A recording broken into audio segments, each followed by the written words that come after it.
This week's guest is writer, actor, and broadcaster, Mr. Paul Garner. How are you, Paul? I'm really good, thank you. How are you? Yeah, not too bad, thanks. You haven't got the full ginger beard mark. You've got, I Yeah, shaved well, for a but Halloween costume, and it's regrowth ginger beard mark at the minute. yeah, no, I like it like that though. I think it's nice to see it in its primary stages. It shows too much of my face. That's the bit I don't like. Because no, normally there's a decent amount of hair here. But you'd quite like to be sort of like just everything bar the Yeah. eye, just a beard that goes all the way up My round here. my profile picture online for ages, I was like hat, beard, and sunglasses. There was like this much of my face. The pools win a bit. Obviously, you've worked on so much stuff over the years, so it's like Mm. it's going to be impossible to talk about everything. But I've tried to pick out a few of the bits that like really caught my eye, and Rob, who helps me do all these and helps with the sound and everything, when I said, "Oh, I've booked Paul Garner to come on the podcast," the first thing he said was, "From the Chris Morris radio shows." Yeah. And so I feel like that's got to be a good place to start, right? Well, why not? I mean, it's what is that now? Getting on for what, 30 years, is it? 90 early 90s at Yeah, some point anyway. But I suppose the reason Rob said that is because it probably in the sort of vast number of things that I've done, probably still gets brought to the front as one of the most memorable, and rightly so, yeah, because working with Chris was a treat and a privilege just to see how somebody like that works. I mean, I met him when I was 16, and he was doing a local radio show in Cambridge, but a straight one. yeah. Uh, and I'd rung up one of his colleagues, a girl called Jo Bunting. She was doing her own show on Radio Cambridgeshire, and she thought I was vaguely amusing on the phone and said, "Look, I'm actually about to start a new show, and we need young people on it. Would you like to come in and help?" And I was like, "Yeah, all right." And just got sort of involved with the radio station, and Chris was one of the people working there, and we just kind of hit it off, and he could see me mucking around in one studio while he was in another, and he's sort of like we just got chatting, and so it was from then, from like 16, and then he went off and he went to Bristol and did some shows there. Then he went to GLR in London, which was the BBC London, as it is Yeah. now, local radio station for London, and said, would I go and help him do that? So that happened, and then we ended up at Radio One, um, and onwards from that point. But the thing was, is that I was just doing it purely for a bit of fun Yeah. because I had no ambitions whatsoever to do this for a living. None. Hadn't even crossed my mind. Because I was like a lot of people that end up in this sort of business. I was a musician, songwriter that weren't good enough. So I kind of like, yeah, there's a few refugees from the music business, and I was one of them. In fact, Chris, when we were in Cambridge together, he was in a band as well called the Exploding Hamsters. And yeah, he was a good bass player, Chris, quite a funky bass player. So we did actually talk about getting a band together at some point, but it never happened. Probably, probably just as well. There's I can't think what I think it's like Dave Chappelle's Block Party. Have you ever seen that where he gets the gig together in New York? Yeah, There's a bit in that where he's talking about musicians and comedians and the overlap, because it's like with both disciplines, it's all about timing, isn't it, as well? So it's like yeah, there is yeah. that crossover between musicians and comedians. Well, especially, I really noticed it when you watch the older school comedians from like the sort of late 70s and 80s, whether that be someone like Mike Yarwood, or if you go and if you went to see them live, they would do a song at the end of their set. And there was no joke. Everyone's like, well, hang on a minute, when's he going to go into, Dennis Healy or wherever? Yeah, But it was because they'd got an audience. And that's what they always wanted. They wanted to be a singer that had an audience. But because they were now a comedian, thought, I ain't letting this go. You will listen to some songs. So yeah, there's lots of people that I've met in the TV and radio business. I mean, Dom Jolly was in bands. Ricky Gervais, obviously. Paul Kaye, who I've worked a lot with, he was in a band. They were signed to Go Discs. Wow. Back like who had like the House Martins and Beats International and that sort of stuff years ago. So yeah, we've all still got the gear. I can see my guitar from here, and the drums. The drums was really my thing, but I wanted to write, so I started to learn the guitar. My dad always had guitars around. He was in bands in the '60s, so it was just kind of I can't really write them on the drums. So yeah, so I do a little bit of everything, but drums is It's the best. it's interesting that you say like your dad was a musician, Mm. and I don't know if you've spotted, but I know your Hang on, father-in-law. let me see. Oi, So, oi. I hadn't spotted that because without these on, everything's a bit of a blur. But but your father-in-law was a famous musician as well. he was. What's the bit underneath say? I can It see the top says bit. you could keep your Costa Keep your Brava. Costa Brava and all that palaver. Yeah. No, my dear dad was obviously in bands in the '60s, and my father-in-law, much missed, was Chaz from Chaz and Dave. I'm married to his youngest daughter, Kate, and yeah, just what a what a privilege to have been around somebody so kind of iconic like that. Yeah, It's been fascinating to see it all so close at hand. And I grew up with Chaz and Dave. I got used to get the bus into town to get my single from Woolworths once a week. And 1980, I think it was, I went in and got Rabbit. And then 20 years later, they were playing at my wedding. Good, isn't it? it's mad, isn't it? Yeah, Yeah. So yeah, no, he's yeah, we miss him a lot, and he's such a brilliant musician as well. Just like I know it's been more widely people have been more widely educated more in more recent years about the stuff that he did as a musician before Chaz and Dave. I mean, he was a fantastic session musician, played with Jerry Lee Lewis, Gene Vincent. I mean, him and Dave were even sampled by Eminem. yeah, My Name Is, which they played a session with Labby Seafree. And Dave was playing the bass and Chaz was playing the guitar, and they sampled that. So it just, he was a fascinating man and incredibly good fun to be around. So yeah. yeah. I bet. Because like obviously, I've heard bits like when Ian Lee came round. I think it was to your house to interview him and stuff, and yeah, he always seemed like such a. I mean, they both, both Chaz and Dave seemed like lovely people, and it's nice to know that they actually were. Like Yeah. Oh, that's absolutely right. Well, I mean, Chaz was always interested in what was going on. He wasn't like one of those people that were like, things were brilliant in my day. He was yeah, up with technology. He knew how to work his own sort of, digital recording equipment, had it all set up at home. He wasn't like, stuck in his ways from way back. And he was really interested in comedy and radio. I do a show on 4 Extra, Radio 4 Extra, and he would always listen every time I was on. And then he'd ring up and go, I like this bit, especially. He was just interested in the world. And yeah, and then Ian, is obviously a good friend of mine from the 11 o'clock show days, Ian Lee, uh, wanted to do something, come over, and they just had the best time. They sat on the sofa with the ukuleles and the banjos, and yeah, he was just a decent person and had time for everybody. And I was so impressed with that. If you go out, like if we all went out for dinner somewhere, it was constant. You can imagine people coming over wanting.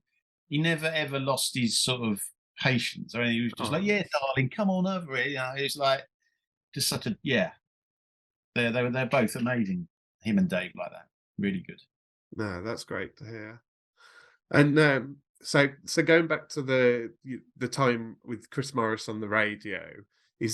is that what led on to you working on Brass Eye then, is having that experience Yeah. with Chris? I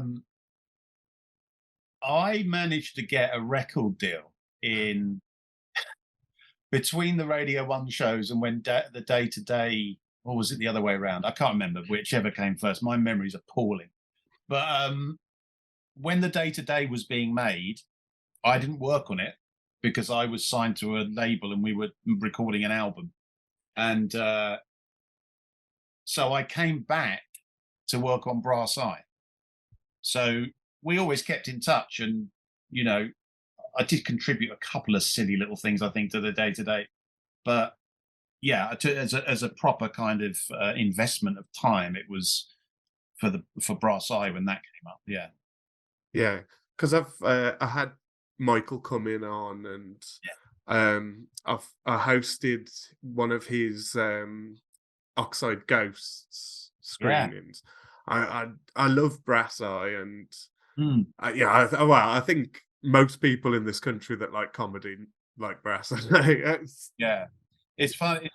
I went to one of the Oxide Ghost screenings, the one in down in Clapham, and Michael was there, and I hadn't seen him, I don't think, since Brass Eye. So it was really lovely to see him, and it was nice to be part of it as well. And he'd edited together all of my technologies, into one long kind of montage of anxiety. But yeah, no, Michael's amazing. yeah. I'm glad they got to do that because so many people love to hear the kind of other side of how something like that got made. Oh yeah, and just seeing Chris break character, like seeing Chris laugh at some of his own jokes and stuff. It's like you never see that. You never, I'd never thought I'd get to see outtakes of Brass Eye. So yeah, it's. Yeah, But yeah. you saying your technology bit, I think it was like the week the week I emailed, like I DM'd you about this. Mm, 'Cause I saw that clip pop up about 2 or 3 times on different things really? on YouTube. Yeah, nothing to do with Brass Eye, just No. some like talking about people being afraid of technology, and then suddenly it'd be the technology Yeah. clip. I was like, "There's Paul." Yeah. You see, again, I just don't know what's going on with this stuff. I don't kind of follow it around and see where it is. And there's other people tell me, like you just told me that. Yeah. It's my nephew actually. I tell you what, it's actually the day that I was going to the Oxide Ghost screening. He was going, what's that then? And I said, oh, I worked on this show years ago. It's called Brass Eye. And oh, what sort of stuff did you do? And I said, oh, one of the things I did as an actor in it, I had to do this thing and I hold in a big sign saying technology. And the voiceover says, so why are people so afraid of technology? And then I'm just shouting technology at people in the street. And he went, hang on, you're the technology man. I went, what do you mean? He goes, it's like got 10 million views on YouTube. I went, has it? And we looked and it had. And I had no idea. And the thing is, you sort of do these things years ago and you kind of forget about them and move on. I can't even remember half the stuff I've done. Yeah. But I was having a chat with a friend of mine last night and he mentioned something I'd done about Bruce Grobbelaar. And he said, oh, you did a kind of crazy spot the ball thing. It's like, I have no idea. It means nothing to me. I can't remember anything about it. But yeah. Yeah. So great. I'm glad that Yeah, it seems to that's be still like, kind of popping up. yeah, like a meme, I suppose, that people use, Right. Yeah. online. It's funny actually because one of the Radio One Chris Morris show things that I did also that kind of people remember is the airport tannoy announcements, where I'd go and get silly, rude names read out over the tannoy, and they were sort of one of the first viral things when the internet kind of got going because I remember get sent it by just random and it was everywhere. And even when I went to a wedding in Sweden, the just to get people chatting on the table, they had a little note saying, ask the person next to you about this. So you could just get chatting. Yeah. And the person next to me's note said, ask Paul about the airport. Right? And so I went, what's that? And I went, oh, it must be that. And I started to tell them, they go, we have this. We love these crazy messages. It's like, bloody hell, it's over here already. So yeah, it's funny, isn't it, how things get flung out there.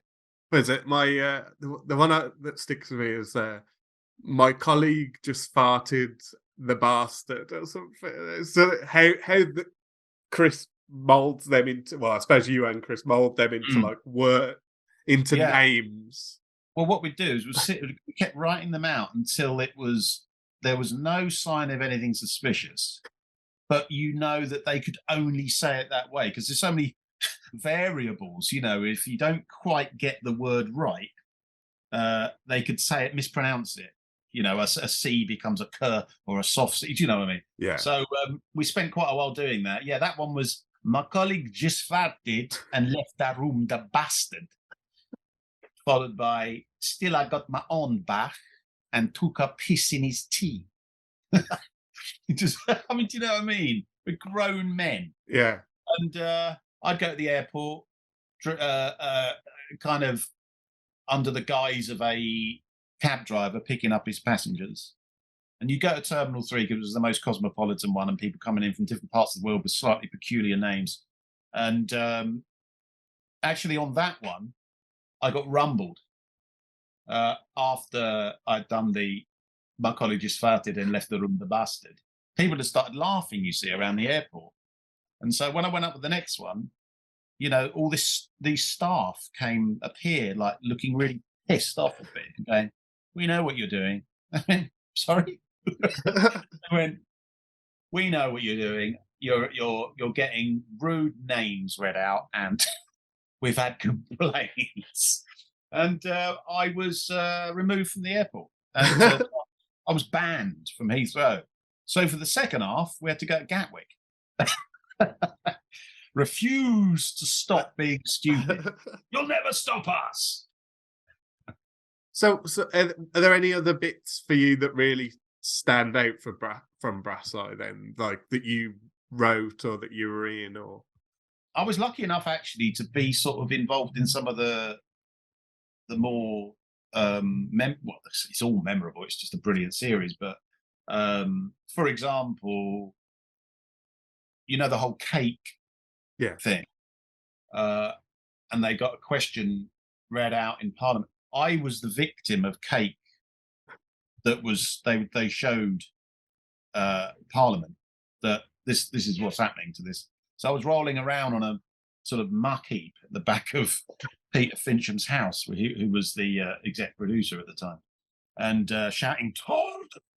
that, and he managed to convince them that I was a victim, a Czechoslovakian victim of cake. So that was great. But on that night, I stayed and went on the shoot where Chris went to the drug dealers on All Saints Road. Yeah. In London, and he had a space hopper on his head, wearing a nappy, and we were sitting in Peter's house before we went, and he sat there in his nappy, and he was sellotaping magazines to his chest, and I was like, "That's not what you're not doing that. I hope I'm not right in why you're doing that." He goes, "Yes, in case I get stabbed." I was like, "Oh my God." So he's got 2 copies of Elle magazine or something quite thick, like one on his front, one on his back, sellotaped. And then, but absolutely fearless, just went into it quite without any trace of nerves. He just loves it. I think with that sort of thing, with kind of hidden camera comedy or anything, you've got to love it. You can't do it and feel, you just want to get it over and done with. There's sometimes you do, when you think you're going to get walloped, which I had a few times when I was on the mobile phone on the radio shows with Chris telling me exactly what to do. There was times I had been like I did this thing where I was in a cab in a taxi And I had to keep telling him things like, can you go around the roundabout? You did it too fast the first time. Can you go again? I was supposed to be like a nervous passenger. And I poured a bottle of TCP over my head. I don't know why I did that. It was on radio.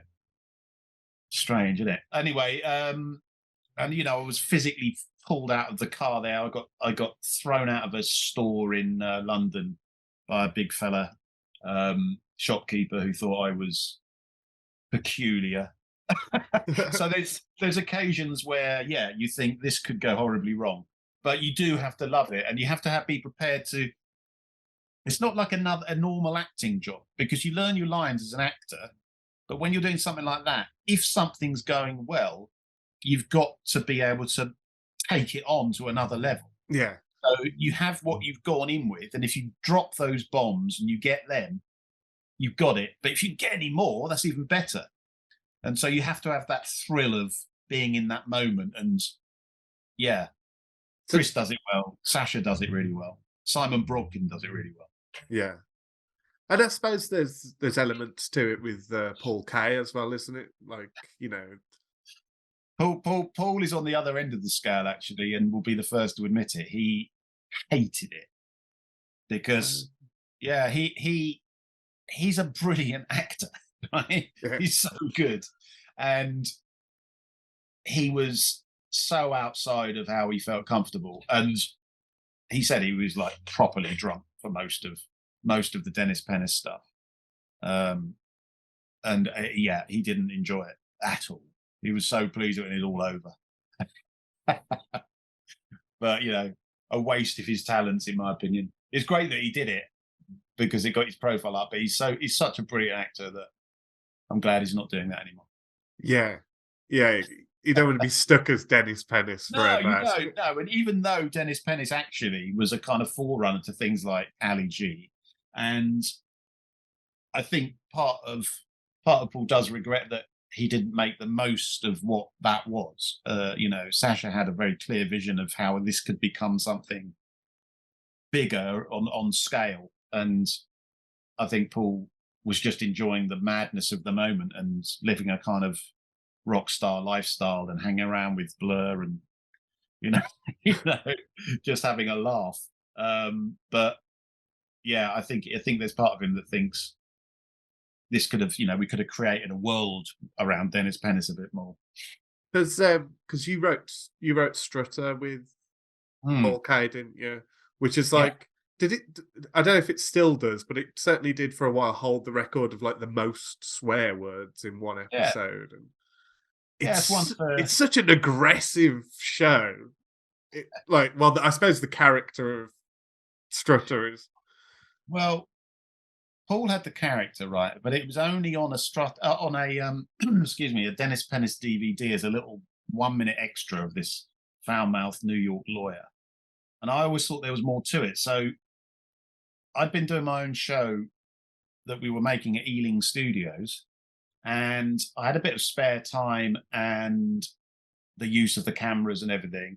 So I said to Paul, I've got this idea about turning it into a clip show, like the kind of Hiroshima of clip shows, we called it, where it was like, the worst possible host of a show like that with this nuclear strength voiceover, totally unsympathetic, to kids like coming off skateboards or, motorbike crashes or whatever. Just look at this motherfucking cocksucker. It was like, so we filmed a bit, and it was just so funny. And we both thought, this is great. We could do something with this. And we got a pilot initially through Channel 4, but it just wasn't right, and they didn't take it on. But then Sam Pennell at MTV saw it and went, "Can we do a pilot?" And we did, and we did it for 2 series. But I mean, it's a brilliant character, really. I mean, it's based on kind of cross between Joe Pesci, in Goodfellas, and Carlito's Way, the Sean Penn character, into the lawyer in that. But it's supposed to be over the top. It's supposed to be like, how did this man get anywhere near a television screen? But again, it's still getting shown in some places, bizarrely, because it was on MTV and they kind of throw it down the pipes and it goes out all over the world. And yeah, I still get emails about it from people in like Poland, yeah, Spain, stuff. Yeah, Because it's like MTV feels like such a weird channel where it's like that sort of late 90s, early 2000s, it really could have built to something great, you know, far from its sort of music origins. But yeah. then it just sort of went off a cliff, and I don't know any good original programming that they've done for years. No, it was kind of good for us though, weirdly, because they didn't do comedy. They didn't really know. They didn't really feel. What's the word? They didn't feel like they could tell us what to take out. So nothing got taken out. Okay, so they weren't like as strict as like Channel 4 or the Oh no! BBC. If it had been on Channel 4, there would have been people all over it, but they just went, "Well, you're the funny people. You you do it." So I think that's probably why it's just got this slightly, well, more than slightly over the top, kind of unfiltered sort of tone to it. Yeah, I was watching some of it last night, and there's like play your cocksuckers right, and he's Yes, just you're playing like a character called Trevor, and he's just yeah, shouting at you as he's yeah, flipping big cards around with like yeah. It was funny because when I was writing that bit out, writing that little sketch, I was thinking, we all know how play your cards right goes. You got to get higher, and then is it lower or low? And I was thinking, I've got to end somehow. And so it suddenly came to me that it needs to be a picture of Mike at the end of it. So when he goes, okay, the next guy is he's bigger or lesser a cocksucker than Richard Madeley or whoever the card was before. And I go, oh God, bigger a cocksucker. And he turns it over. There's a picture of himself, Mike Strutter. And I go, yes, come on. And he's like, what do you mean, yes? You tell me I'm a bigger cocksucker than this motherfucker? You know, and then he smashes the setup, and it's just like if the world just slipped a tiny bit on its axis, this could be normal programming, if you know what I mean. It's got the structure of a normal show, but with a homicidal lunatic hosting it. You know, he's a TV presenter with everything on the outside. Whereas normally you find out later that everything that was on the inside was pretty rotten. yeah, We've seen with numerous television personalities over the years. yeah. While we're talking about TV shows, like a TV show that I think is totally yours is the pilot show. Yeah, Yeah, yeah, it was. so some like amazing little sketches, and well, you know, not sketches, but Yeah, I mean, you want to it's explain how what the show was? yeah, it was an idea that I had sort of about 2001, I suppose. And the idea is it's called the Pilot Show, and it was getting members of the public and celebrities to come on what they thought were recordings of new television pilots.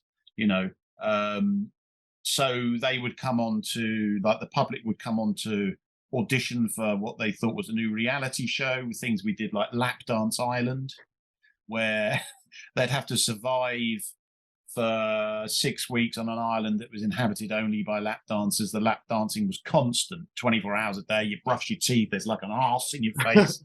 You know, you're trying to read, there's boobs everywhere. It's like, you know, actually bizarrely not far off what you kind of get these days anyway. Yeah. X on the beach and all that stuff. But celebrities would come into a office in Soho that we'd set up where it was hidden cameras, and myself and Robin Ince would be like two twatty TV producers who'd come up with loads of what they thought were brilliant ideas. And it was just seeing what level of garbage you could throw at people before they go, do you know what? That is so shit. I'm not going anywhere near you blokes. But it happens so rarely. Yeah. You know, where you'd be pitching like the most lame, terrible ideas to people, and they'd be going, "Yeah, I'll be up for that." Like, are you sure you can't be that busy? But no, It's we did a series for E4, and it went out on Channel 4 as well. And there was, as you say, Mark, I believe there to be some really great moments in that. And we had a great cast with Sharon Horgan, Mark Wootton, Rob Rouse, um, myself, and Robin was in it. I'm going to feel horrible if I've missed anyone obvious. that's why you should never start these lists when you. I know. Just what I'll do is just read a load of names when we've nearly finished. You can just add them in. Yeah. But it went down really well, and especially the auditions. We'd get people coming in to audition for a show where they were going to go to the moon in a rocket built by the Mexicans, with Stelios from EasyJet and the footballer Paul Ince. They'd be like, "Yeah, I'll be up for that." Just like, have you not stopped to wonder why Paul Ince is going, or Yeah. But sorry, just turn off. How Stelios has afforded all this. Yeah, yeah. But no, it was great, and we did a series here. The thing is with that type of show is that we got away with it at the time because, as I say, it was around about 2002, I think, that we filmed the UK version, and the internet was still reasonably newish, and so nowadays, you see, everyone would go straight onto their phones and check out who you say you are. Yeah. But what we just had a couple of cheap websites for these bogus production companies. So if they or their agent looked at it, it would seem kosher. But nowadays, it wouldn't stand up to scrutiny. Or there'd be another celebrity go on straight onto social media and go, "Listen, if you get called into Ealing Studios for something a bit weird, this is why." So it's harder and harder to do it these days. So you have to be double clever. But we did a series here, and it went down really well. And then it was bought by American television, so I went over there and spent a year making it over there. They bought like 2 series in one go. They bought 16 episodes. So I was living in. It was amazing. Had a great time. I was living in New York for about a couple of months, and then the rest of the time in Los Angeles in the sunshine. Quite pleasant. That's, like I say, for someone who sort of stumbled into radio at 16, or cut to however many years later to be in LA was probably. I know.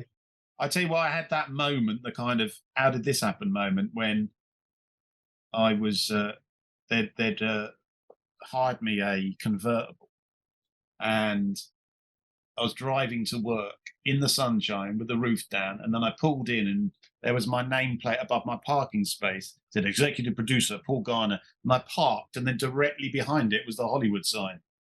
And I was like, "How did that happen?" Yeah, it was like one of those, "You lucky sod, how did that happen?" But yeah, no, it's funny, isn't it? I think the reason why these things happen is because you've got to say yes to things. Don't be too regimented in what you think you want out of something, because you don't go down those little side alleys that you think, no, I've got my sitcom, or I've got my thing that I want to do, I'm going there. But I didn't have any plan. Yeah. That because I didn't start in this business with any thought of being in it in the first place. So if someone said to me, "Oh, do you want to do that?" I go, "Yeah, all right then." And if someone said, "And I go over there and do this and try that and a bit of acting and a bit of this," and I think sometimes you get a bloody nose from that and you make terrible mistakes and humiliate yourself. But they're often the best things that happen to you, the mistakes, because they lead you somewhere you never thought you'd be. So yeah. I mean, like, yeah. you mentioned earlier about the 11, like being on the 11 o'clock show, and when I interviewed Dom Jolly, that he said, he was like, most of the things on the 11 o'clock show were crap. He's like, but if you look at the people in the cast and the crew and what they went on to do, it's like it was clearly a good learning ground for all of these people. It was, and the 11 o'clock show has many faults when you look back at it. But as Dom rightly says, and he was one of those people, gave him his first real chance. And it had it was incredible factory for talent, not just on screen, but behind the camera. Like when I went in, obviously I'd done the Chris Morris, I'd done Brass Eye, and Andrew Newman him and Caroline Leddy were running the show for the 11 o'clock show. So he asked me to come and be part of it. And then Sasha was new to it. I remember Sasha coming into Baron Cohen coming into the offices for the first time, and just like had so much kind of charisma, and he made sure he knew who everyone was. He was very astute. And I remember after our first end of series party, he just came over and he was like, Paul, come sit down. He wanted to know all about Chris Morris and how he did things, and what his kind of, like Chris would always do something so thoroughly and so brilliantly and then just disappear. And then you didn't know if you were ever going to get anything else from him ever again. Whereas some people, they're on a crest of a wave and they just keep giving you more. Yeah. And I think Sasha was quite intrigued by the how not to overexpose yourself kind of thing. He's gone back on that though since with Borat and stuff. He's massively exposed himself. Yeah. I think it's, but at the same time, quite cleverly got himself into straight acting roles. So, yeah, true. True. People that when I first went in and was doing my little VTs on the 11 o'clock show, my producers were Damon Beasley and Ian Morris, who created and wrote The Inbetweeners. Yeah. Some years later, and Damon actually produced and directed my show, the pilot show, way before The Inbetweeners was even an idea. Yeah. And also at Ealing Studios, Sharon Horgan did a sitcom called Angelos, which I was in with her, and I played her husband, a police officer, and she was a policewoman. So all these little connections, we've all kind of worked together. But the genesis of it was the 11 o'clock show, and Ian Lee, who's still a good friend of mine and a massive talent. I know he's had a rough run in many ways, Ian, but he's so uniquely brilliant. Yeah. And who else was on there? Well, obviously, incredibly Mackenzie Crook, who did so well. God, there's so many people. Jimmy Carr, actually, who I've done a lot of writing for. He started. I didn't know him then, actually. I didn't meet him until after that. But yeah, incredible number of people. And Spencer Millman, who's another brilliant producer. He produced Harry Hill and Bo Selecta, which I worked on as well. Yeah, no, it's brilliant actually when you look back at it. Yeah, there's a couple of things there, but I wanted to talk to you about Bo Selecta because I'd forgot that you were in the Walking Gingerly sketch. Yeah. So, as I was going through some of your stuff over the week, there's like a video of you being like, "Get out of here, you ginger, you rusty carrot." Well, I was like, I hope that's a character. Yeah, it's a funny one, that, because I worked on Bo Selecta right from the pilot. Spencer was producing it, and obviously Lee Francis was the main man and did most of his own writing anyway, but just a few little extra bits. I was the other co-writer with Jimmy Carr on Bo Selecta, bizarrely. Okay. That was for the pilot, and then the series, I think it was just me. I can't remember. There might have been a couple of other people. But anyway, Walking Gingerly was actually an idea I had for the pilot show, where I wanted, those kind of slightly sanctimonious programs where they get somebody to, be a homeless person, and you'd have sort of Eamon Holmes slumped against the wall, on the embankment, and then experiencing what it's like to be homeless for the night. I always thought those things were so ludicrous. So BBC Three documentaries, like, yeah.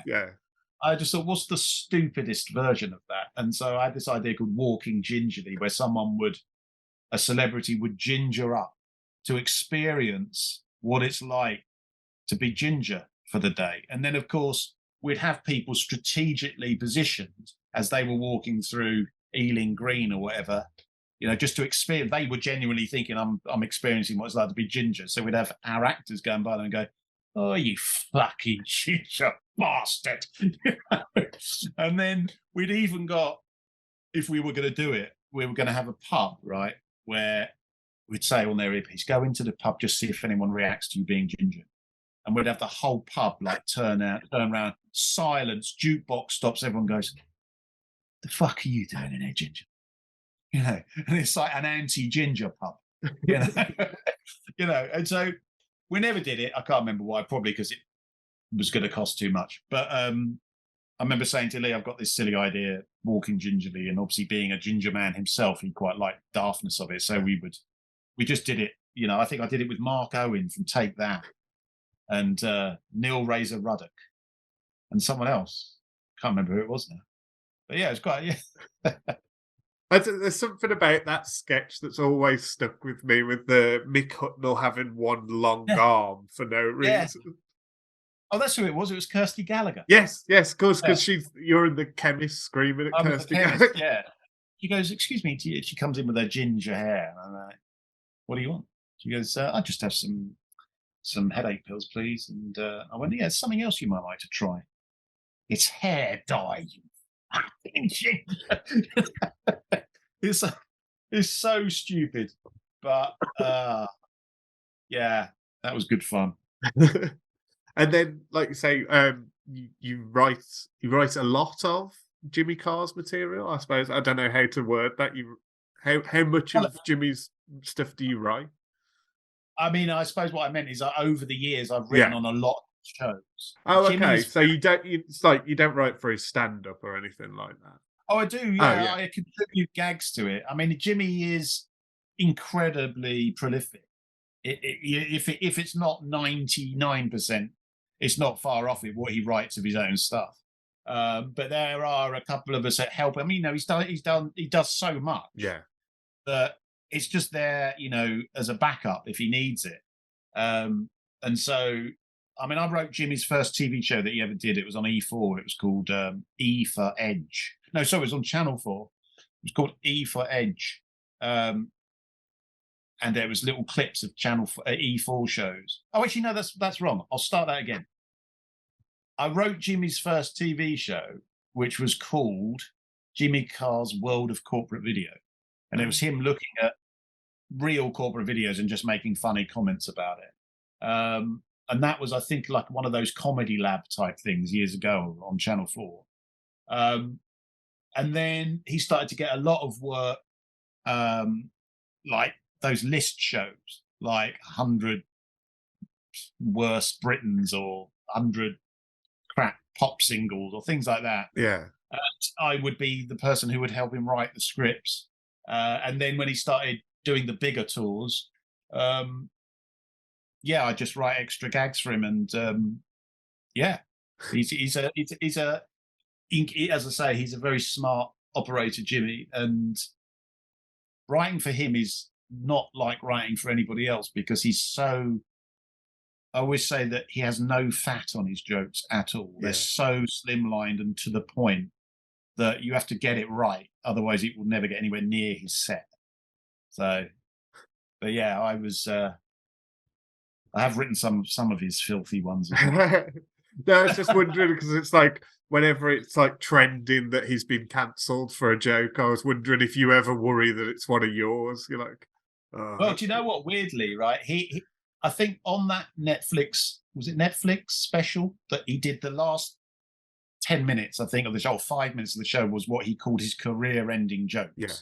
There was like 6 properly full-on ones. One of them was mine.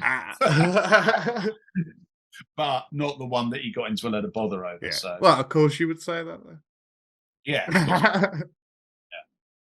Yeah, no, I'll keep that to myself. Who's going to So what are you working on at the moment? What you got going on? Lots of bits, really, Mark. I mean, I've just done a series with Paul Kaye for a new streaming channel streamer in America, and it's kind of interesting because it's like a science program with comedy.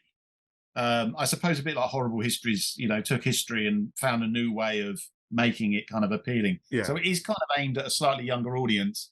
So there's no record-breaking, filthy swear words in there. But it's a great little show actually, and they're just finishing editing it now. It's called Science for Evil Geniuses, Okay. and Paul plays like this sort of almost like a Bond villain type character who sends his minions out to solve things for him, and his minions are actually genuine, like PhD scientists. So there's loads of explosions and things getting blown up, and so it's a good watch. Yeah, I think science Um, shows like that are great, aren't they? Because they do make yeah, it a bit more accessible, you know. absolutely. Yeah, and they've just done it in a really interesting way. So I did that, and we filmed that at an old US airbase up in Suffolk called Bentwaters, because they have this huge jet engine testing hangar with this really long tunnel, which is great for perspective, So he would come walking down that as this evil genius at the start of each episode. So I did that. As I say, I do reasonably regularly a show on BBC Radio 4 Extra called The Comedy Club, where it's kind of playing classic or more recent sometimes, like radio comedies, and I have a guest on each week, which is great. What else have I done recently? I'm currently helping write Fantasy Football League on Sky. Oh, okay, yeah, with Yeah, Matt Lucas and Ellis yeah. James. Again, yeah, with Matt and Ellis, they again are pretty self-sufficient, and my job really is to, like, it's kind of a nice little job. I get paid to watch football matches and try and spot funny things or something that I could turn into a joke about what's happened on the game. So yeah, it's a nice little thing to do at the weekends. Yeah. But yeah, just and developing stuff really. There's a few things in the system that I hope might come to fruition. I'm still working with Damon Beasley, the In-Betweeners and White Gold fella. I had a little part in White Gold, but people won't know it was me because I had a full head of hair and a moustache. Okay.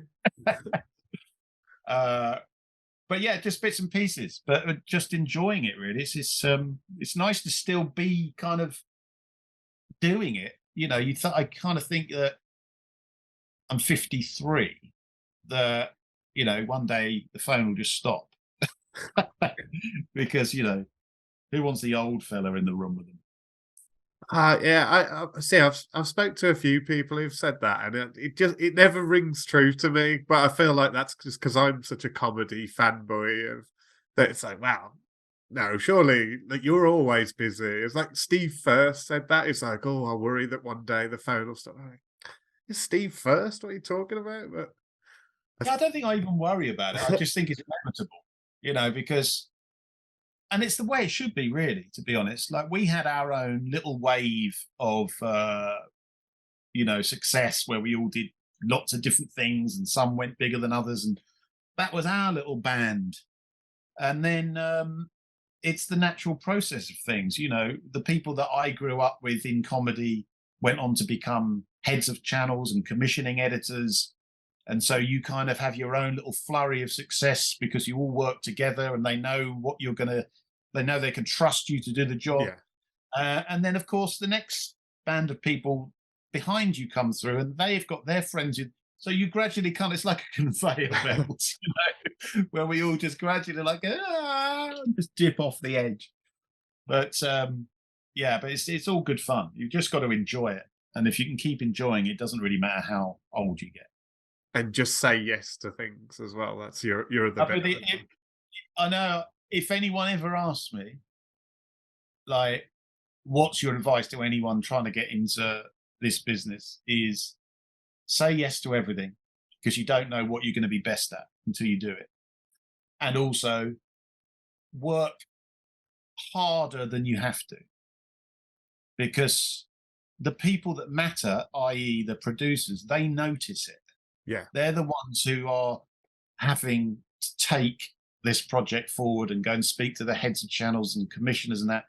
So if they know that they've got someone who's backing them up and is going to be there with them at 10 o'clock at night when they don't have to be, that makes a difference to them. And they think, well, I'll be in the trenches with this fella, So yeah, try everything, say yes, and work harder than the next man. Excellent. Paul, thank you ever so much for talking to me. I really appreciate it. No, Mark, it's lovely, and I hope it was of some entertainment value.